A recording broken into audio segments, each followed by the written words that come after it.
प्रिय विद्यार्थियों, स्वागत है हमारे चैनल एक्सपी स्टडी में। तो आज मैं आपके लिए क्लास जो 12वीं है उसका जो भौतिक विज्ञान जो भौतिक शास्त्र का पेपर है उसकी जो ऑब्जेक्ट क्वेश्चन है, ठीक है, 2024 वाला पेपर है मेंस वाला। तो इसका मैं आपको ओटी सॉल्व करवाऊंगा, ठीक है। जो इस खाली स्थान, एक वाक्य में उत्तर या जो जोड़ियाँ होती हैं उनको मैं आपको सॉल्व करवाऊंगा, ठीक है। तो इसमें हम पढ़ेंगे सबसे पहले प्रश्न नंबर 1, ठीक है। हम प्रश्न नंबर 1 को देखेंगे, ठीक है। यहाँ पर लिखा है कि प्रत्येक प्रश्न में दिए गए विकल्पों में से आपको सही विकल्प बताना है, ठीक है। तो किसी पदार्थ का प्रति एकांक आयतन विद्युत द्विध्रुव आघूर्ण कहलाता है। तो वह कहलाता है, क्या कहलाता है? ध्रुवण कहलाता है, ठीक है। आपको ध्रुवण पर सही करना था। अगला लिखा है कि किसी तार का विशिष्ट प्रतिरोध निम्नलिखित में से किस कारक पर निर्भर करता है। तो जी करता है, किस पर करता है? तो जी करता है तार तार का पदार्थ पर निर्भर करता है, ठीक है। अगला लिखा है विद्युत धारा के चुंबकीय प्रभाव की खोज किसने की? तो इसने की, ओस्टर्न ने की, ठीक है।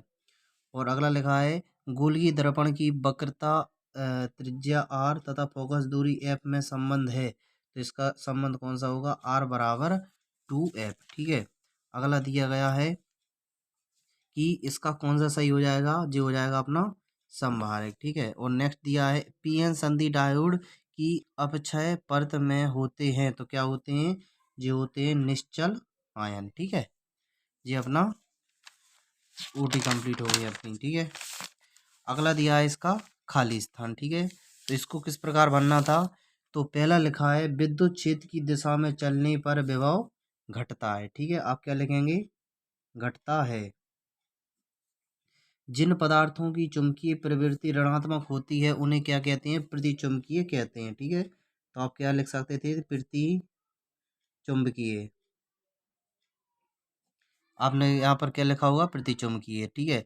अगला लिखा है कि परिवर्तनशील विद्युत क्षेत्र विस्थापन अ, विस्थापन धारा उत्पन्न करता है। क्या करता है? विस्थापन, ठीक है। आप यहाँ पर क्या लिखेंगे? विस्थापन। और अगर लिखा है परावर्ती दूरदर्शक में अभिदृश्यक के रूप में अवतल लेंस का प्रयोग किया जाता है। तो आपको यहाँ पर लिखना था अभिदृश्यक, ठीक है। क्या लिखना था? अभिदृश्यक, ठीक है। तो आपने यहाँ पर क्या लिखा होगा? अभिदृश्यक लिखा होगा, ठीक है। अगला लिखा है संयोजक बैंड से ऊपर स्थित बैंड को क्या कहते हैं? तो इसे कहते हैं हम चालन, चालन बैंड, ठीक है। अगला लिखा है पी प्रकार के अर्धचालकों में की सांद्रता तो जो होता है होल, ठीक है। तो यहाँ पर होल इसका राइट आंसर हो जाएगा, ठीक है। अगला लिखा है सत्ता सत्य। तीसरा प्रश्न दिया गया है सत्ता सत्य का, ठीक है। तो इसमें से कौन कौन से सत्य होंगे, कौन कौन से असत्य होते होंगे? तो पहला हो जाएगा इसका सत्य, दूसरा हो जाएगा इसका असत्य, तीसरा हो जाएगा इसका सत्य, और चौथा हो जाएगा इसका असत्य, और जी हो जाएगा आपका सत्य, ठीक है। यानी कि दूसरा और ये जो आपका डी है ये आपका असत्य हो जाएगा, ठीक है। अगला दिया है जोड़ी, ठीक है। आपको इसका जोड़ी मिलाना है, ठीक है। तो आप जोड़ी पहले का मिलाना है आपको कूलोम, ठीक है। तो ये हो जाएगा इसका कूलोम, यानी कि स्थिर विद्युत बल का क्या हो जाएगा? कूलोम हो जाएगा, ठीक है। और दूसरे को मिलाना है आपका लेंज का नियम, ठीक है। ये दिया है प्रेरित धारा की दिशा कैसी होती है? ये है लेंज का नियम, ठीक है। लेंज का नियम लगा दिया। और जो विद्युत चुम्बकीय प्रेरण दिया है ये होता है मैक्सवेल, ठीक है। क्या होता है? मैक्सवेल का। और ये दिया गया है व्यतिकरण का जो होता है अपना यंग, क्या होता है? यंग हो गया, हो जाएगा, ठीक है। और द्रव्य की द्वितीय प्रकृति क्या होती है? तो ये आपका हो जाएगा डी ब्रोगली समीकरण, ठीक है। यानी कि आपका डी ब्रोगली हो जाएगा। और अगला दिया है द्रव्यमान ऊर्जा समतुल्यता संबंध किसका है? तो ये हो जाएगा आपका आइंस्टाइन ने, ठीक है। इसका आइंस्टाइन राइट आंसर हो जाएगा, ठीक है। अगला क्या दिया है? आपको एक वाक्य में उत्तर देना है, ठीक है। एक वाक्य में उत्तर देना है आपको। तो आपको क्या करना है इसमें?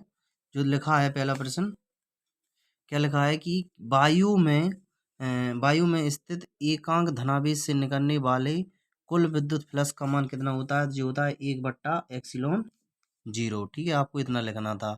अगली में लिखना है किसी विद्युत परिपथ में धारा को मापने वाले यंत्र को क्या कहते हैं? अमीटर कहते हैं। मैंने आपको पढ़ाया था, ठीक है।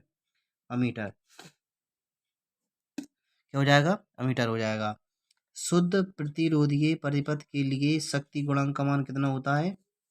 1 होता है, ठीक है। अगला लिखा है किस किस स्थिति में प्रिज्म के अंदर अपवर्तित किरण प्रिज्म के आधार के समांतर हो जाती है? तो ये होता है न्यूनतम विचलन। आपको क्या लिखना था? न्यूनतम विचलन, ठीक है, आपको न्यूनतम विचलन लिखना था। अर्धचालकों में त्रिसंयोजी अशुद्धियों मिलाने पर किस प्रकार का द्रव्य अर्धचालक प्राप्त होता है? तो ये होता है पी प्रकार का। किस प्रकार का प्राप्त होता है? पी प्रकार का, ठीक है। और इसके क्वेश्चन दिए आगे, तो क्वेश्चन मैं अभी आपको सॉल्व तो नहीं करवा रहा हूँ, लेकिन आप कहेंगे तो मैं एक ही क्वेश्चन को सॉल्व करवा दूंगा, ठीक है। और यदि आपको वीडियो अच्छी लगती है तो लाइक करना, ठीक है, और सब्सक्राइब भी कर लेना आप यदि मेरे चैनल पर नए हो। और इसी प्रकार की वीडियो देखने के लिए हमारे चैनल को अवश्य सब्सक्राइब कर लेना। Okay, bye.